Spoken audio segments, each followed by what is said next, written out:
अभी की घटना है कुछ वर्ष पहले की। ठाकुर जी के भोग में एक नियम होता है कि मिष्ठान ठाकुर जी के सामने रखो। अगर आप थाली में भोग लगाते हो तो जो मीठी वस्तु है ना वो ठाकुर जी की तरफ आगे होनी चाहिए। अब हम लोग तो थाली में भोग लगाते हैं, पर प्रणाली ऐसी है कि थाली में भोग नहीं, संपूर्ण सामग्री ठाकुर जी के आगे रखनी चाहिए। कड़ी बनी है, चावल बनी है, रोटी बनी है, साग बना है, सब भर भर के पात्र लेके जाओ और ठाकुर जी के सामने सब कुछ पधरा दो। मंदिरों में ऐसे ही भोग लगता है, सारी सामग्री ठाकुर जी के आगे धरते हैं। ठाकुर जी को जितना रुचि लगे उतना पावे। आपने 2 ही रोटी धरी ठाकुर जी के आगे, ठाकुर जी मधुमंगल श्रीदामा सब आ गए होंगे। ठाकुर जी कह रहे होंगे भैया नेक नेकी पहियो 2 ही धर के गए हो है, भूख तो ज्यादा लग रही है पर नेकी धर के गए हो है। तब आप जब थाली में 2 ही रोटी धरते हैं तो फिर मधुमंगल श्रीदामा तनसुका मनसुका ये सबरे सखा आते हैं ठाकुर जी के संग पाने। अकेले ठाकुर जी पाते नहीं, कभी नहीं पाते। या तो किशोरी जी और अष्ट सखियां आएंगी या फिर ठाकुर जी अपने सखान को बुलाएंगे। ठाकुर जी अकेले प्रसाद नहीं पाते। और आप धर के क्या गए हो? 2 ही रोटी, नेक्स्ट सब्जी। अच्छा, कई घरों में तो देखा इतनी सी चांदी की थाली, वहां में इतनी इतनी सी कटोरी। हमारे लाल जी छोटे हैं ना, छोटा सा मुख, छोटी सी थाली, छोटी सी गिलास। कहीं ठाकुर जी ने आपको छोटा सा मान लिया ना, रोते रहोगे फिर अन्य के काजे। ठाकुर जी को भूख नहीं लगती, लेकिन आपका भाव यदि लाला का है उनके प्रति, सबरी सामग्री धरो सामने और सब सामग्री धर के ठाकुर जी तो कहो हे लाल जी सबरे सखान को बुला लो, किशोरी जी को बुला लो, नंद रानी यशोदा, नंद बाबा सबन को बुला लो, प्रेम से चकाचक पाओ। ऐसे भोग लगाओगे तो काउदना महाराज कोई सामग्री ऐसी लगेगी धरी तो पूरी लेकिन आधी बची है, कहां गई? खा गए ठाकुर जी, पाली हो। काउदना तो ऐसा अनुभव कराएंगे।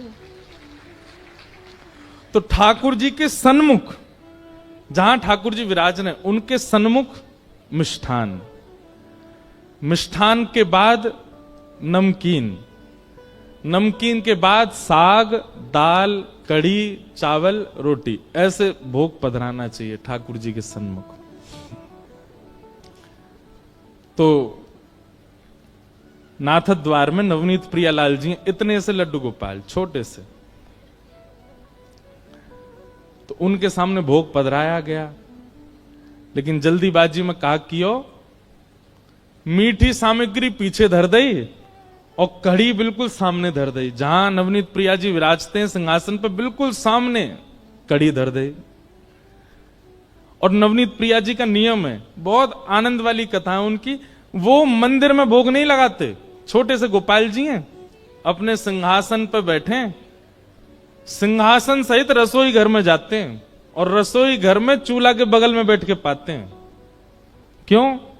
भावना ऐसी है कि बोले गोपाल जी हैं, गोपाल जी कोई टेबल पे बैठ के, चौकी पे बैठ के थोड़ी पामे, वो तो यशोदा मैया के बगल में बैठे रहे। यशोदा मैया बनाती रहे, पवाती रहे, लाला ले लाला मैं रोटी बना रही हूं, बाबा का जी तू रोटी खातो रहे एक देर। यशोदा मैया चूल्हा पे प्रसाद बनावे और ठाकुर जी बैठे बैठे पामे। इस भाव से श्री ठाकुर जी रसोई घर में जाते हैं, वहीं प्रसाद भोग लगाते हैं। किसी की रसोई इतनी पवित्र हो तो वो ये लीला कर सकते हैं। इतना अवकाश है उनके पास कि वो घर में ही रहते हैं। तो ऐसी एक योजना बनाओ, ठाकुर जी को श्रृंगार मंदिर में, ठाकुर जी का बाल भोग मंदिर में, लेकिन राजभोग दोपहर का जो भोग होता है उसमें ऐसी सुंदर पूरे मार्ग पर गोबर को चौका लगाओ, ठाकुर जी को सिंहासन धीरे से उठाओ और रसोई घर में बढ़िया सुंदर गोबर के चौका लगा के वहीं विराजमान करो और वहीं ठाकुर जी के सामने प्रसादी बना करके फिर ठाकुर जी को पधराओ। सेवा तो बहुत विस्तार की है, लेकिन हम लोगों पे समय नहीं है। ऐसी सेवा अगर होने लग जाए ना गुसाई जी जैसी, तो इस कलयुग में आज भी ठाकुर जी बोलने लग जाएं, आज भी ठाकुर जी पाने लग जाएं। तो नवनीत प्रियालाल जी रसोई में गए, जल्दी जल्दी में सेवकों ने मिष्ठान तो पीछे धर दिया और कड़ी सामने पधरा दी। कछु रोटी ठाकुर जी के सामने बना करके सन्मुख पधरा दई और फिर सबरे जन प्रणाम करके फिर वहां से चले जाए। अब अपने सखान को बुला लियो, लाल जी प्रेम से पाओ। और मंदिर वहां रसोई घर की किवाड़ बंद करके सब चले गए। थोड़ी देर बाद जैसे ही भीतर रसोई में प्रवेश किया तो क्या पाया, ठाकुर जी अपने सिंहासन पे है ही नहीं। सिंहासन पे लाल जी है ही नहीं। अब तुम्हारा झल्ला मच गया, ठाकुर जी कहां गए, नवनीत प्रियालाल कहां गए, सब जगह खोजो कहीं नहीं मिले। तब कोई वैष्णव ने आके कही, बोले भैया इस साग सब्जी में तो ना गिर गए कहीं, छोटे से लाला हैं।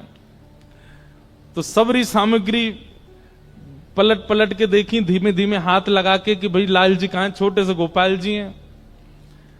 सबरी सामग्री उलट पलट करी, कहीं नहीं मिले। लेकिन जो सिंहासन के सन्मुख कढ़ी इतनी बड़े पात्र में धरी थी, जैसे ही वाकू पलटो सुबह में नवनीत प्रियालाल जी मिल गए। तो जितने वहां पर रसोईया थे और आचार्य जन थे, उनको लगी ओहो लाल जी को कढ़ी इतनी भाई खाई नहीं भाई, मैं कूद गए। बताओ कढ़ी इतनी बढ़िया लगी कि वहां में नहा रहे हैं।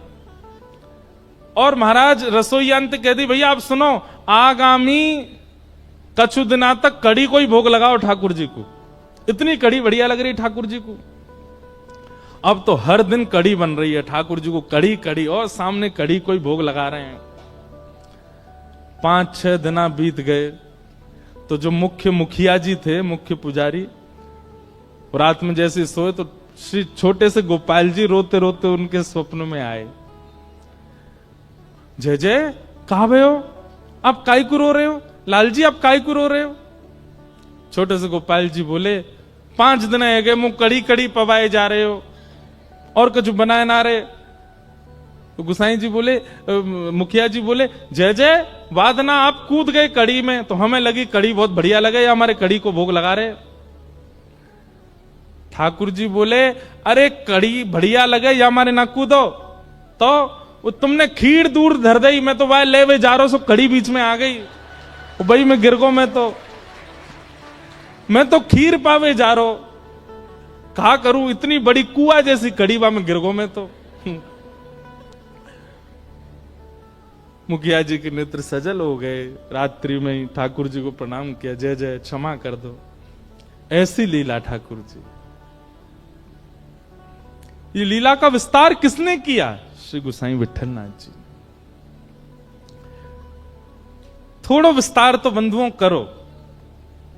आप पति के लिए समय निकालते हैं, बच्चों के लिए समय निकालते हैं, प्रेमियों के लिए समय निकालते हैं, ठाकुर जी के लिए भी समय निकालो। नेक विस्तार तो उत्सव को, सेवा को करो, तभी ठाकुर जी अनुभव कराएंगे अपना।